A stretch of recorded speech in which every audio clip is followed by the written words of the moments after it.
గీసారి ఏంది గాడ కూర్చున్నాడు. అరే వీళ్ళని చూస్తే ఇంకా భలే చిత్రంగా ఉన్నారు కదా.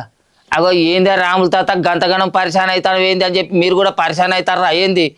ఏం లేదులా, కారు పార్టీలు జనాల కోసం చేస్తున్న ఇరైటి నిరసనలను చూసేది ఉంటే మీరు కూడా పరిశాన్ అవుతారు. కాకపోతే ఈ ముచ్చట చూడరు, మీకే అర్థమవుతుంది.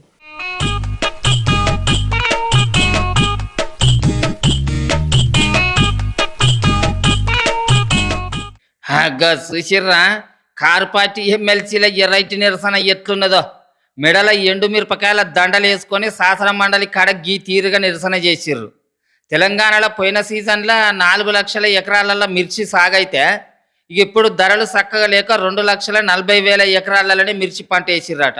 అవు మరి పాపం చాలా మంది రైతులు మిర్చి పంటలు వేసి ఇప్పటికే అప్పుల పాలయ్యారట.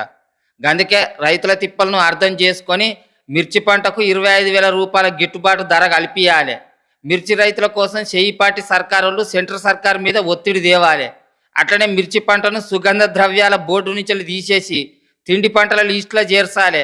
మిర్చి పంటను బయట దేశాలకు ఎగుమతి చేసేందుకు సర్కారు చర్యలు తీసుకోవాలి అని డిమాండ్ చేసిర్రు కారు పార్టీ.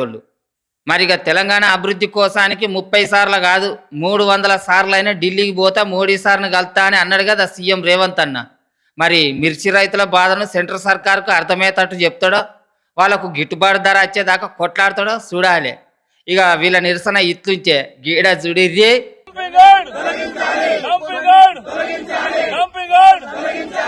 డంపింగ్ యార్డ్ తీసేయాలని చెత్త కుప్పల కూర్చున్నాడు కారు పార్టీ ఎమ్మెల్యే మర్రి రాజశేఖర్ రెడ్డి అన్న.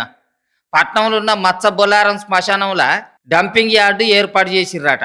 ఈ డంపింగ్ యార్డు చేయబట్టి ఈగలు దోమలు మోపై ముక్కు మూసుకుపోయే కంపుతోటి మాకు అడ్డమైన రోగాలు వస్తాయి అని చుట్టుముట్టున్న జనాలు మస్తు మార్ల మొత్తుకున్న ఎవ్వరు పట్టించుకుంటలేరట.